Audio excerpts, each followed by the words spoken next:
It didn't rain on October 16th, 1931 in Phoenix, Arizona. It almost never rained. The climate was dry and the air was cooler than many other Octobers in Phoenix, both before and since. At approximately 10:25 that evening, gunfire rang out from a house on the east side of town. 3 women were shot: Winnie Ruth Judd, Agnes LeRoi, and Hedvig Samuelson. The events that took place afterwards sparked a media circus that the one survivor, Winnie Ruth Judd, would run from for the rest of her life.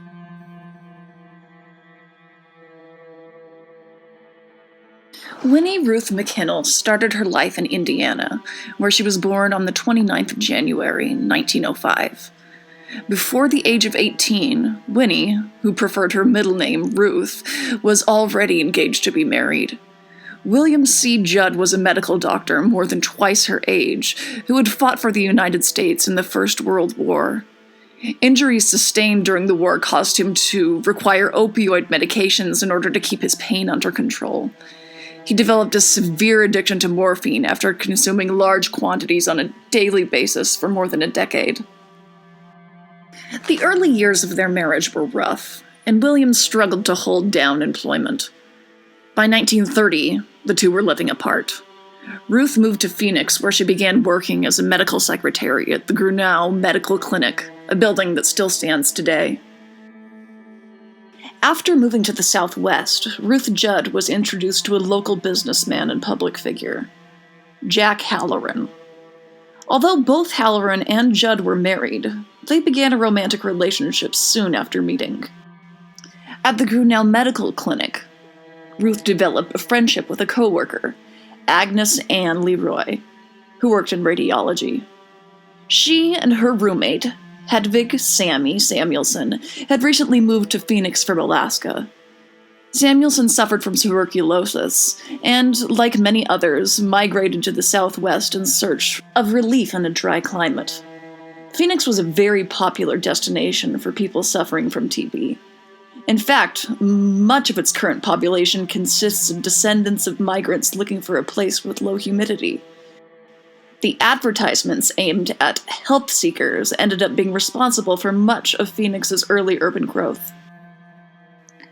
No one living really knows what happened on the night of October 16th. Ruth Judd has told several stories, but they've been inconsistent. Both Agnes and Sammy were very close with Halloran, so police initially suspected that the shootings were initiated during a fight the women got into over their jealousy for Halloran's affections. Ruth Judd was shot in the hand with a .25 caliber handgun. Judd shot LeRoi and Samuelson fatally. Who shot whom and in what order is still a mystery, and Judd's own statement about the evening in question changed every time she told the story. For 2 days, Ruth laid low. Then, on the morning of the 18th, Ruth Judd fled the state of Arizona. Judd boarded a train set for Los Angeles, checking quite a bit of luggage, including a couple of large trunks. Judd stayed in the passenger car overnight as they traveled. While she rode comfortably, railroad personnel began to get suspicious. The trunk smelled foul, and some sort of repulsive fluid was leaking from the cracks.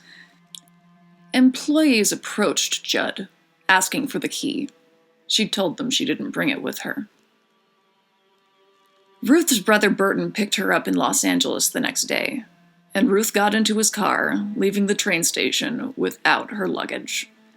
After several hours, the police were called.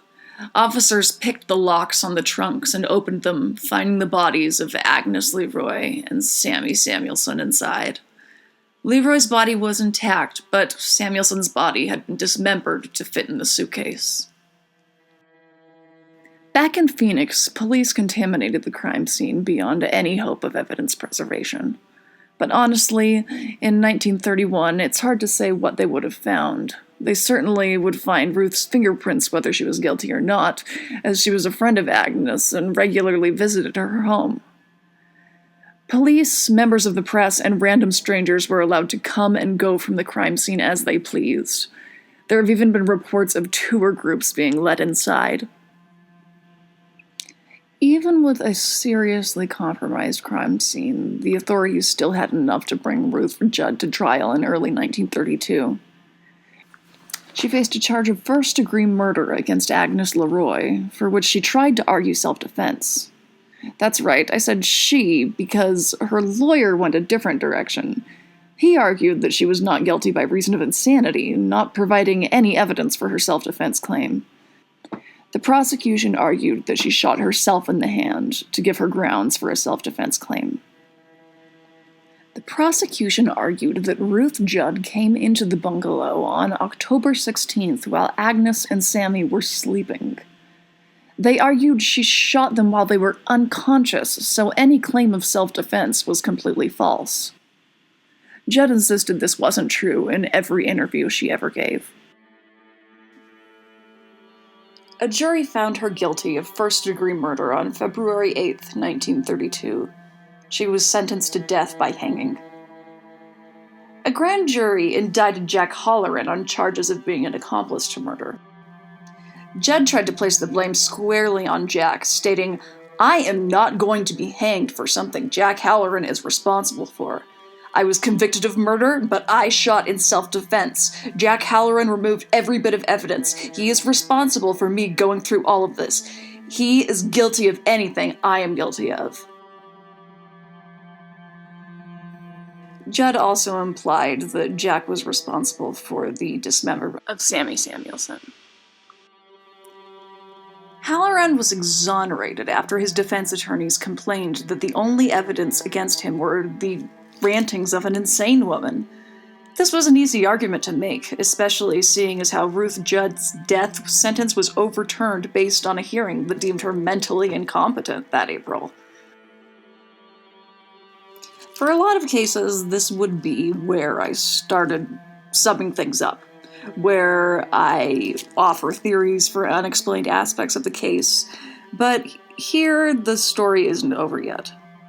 Rather than remaining in prison, Judd was moved to the Arizona State Asylum for the Insane, where she remained for the next 30 years. Kind of. Ruth Judd escaped the asylum 6 times in the 3 decades she was there. She often left on foot, walking down railroad tracks for miles and miles. Her 7th escape was the big one. Nobody figured out where she was for 6 years. She had been able to assume a new identity and was working as a live-in servant for a wealthy family in a mansion overlooking the ocean. After returning to custody, Melvin Belli, a prominent Bay Area attorney, aided in her case. He and his team were able to convince the authorities to let Judd out on parole. She was a free woman. Her parole ended in the 1980s, and she didn't end up dying until 1998. So she got to spend quite a few years of her life completely free from the troubles she faced in the 1930s. But what mysteries remain?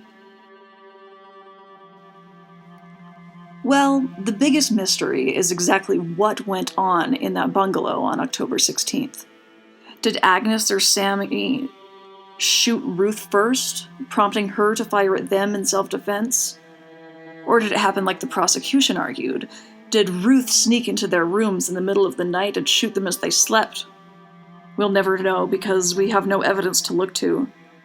Both the women's mattresses were missing by the time the police arrived. One was found sometime later, free of any bloodstains. The other was never seen again.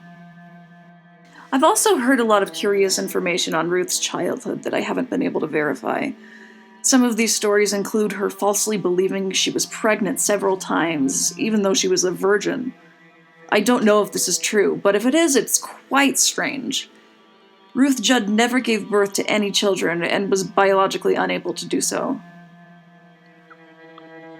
Another big question that remains is, did this all really happen over a man? Were all 3 women so enamored with Jack Halloran that all their rational thinking flew out the window?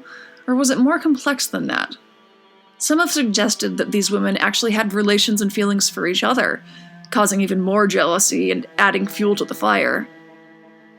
Were Agnes and Sammy in a relationship with each other, and one of them disliked the constant presence of Ruth? Were they involved in a sex work ring with local businessmen? And were they worried about new women Ruth was bringing in? Did Ruth introduce Jack to someone they didn't approve of? I've heard multiple versions of this story. We'll probably never be sure. So, although this case is technically closed, there are many mysteries that still, and will probably always be, unsolved. This case has made appearances in pop culture over the years, in television, movies, books, and even plays.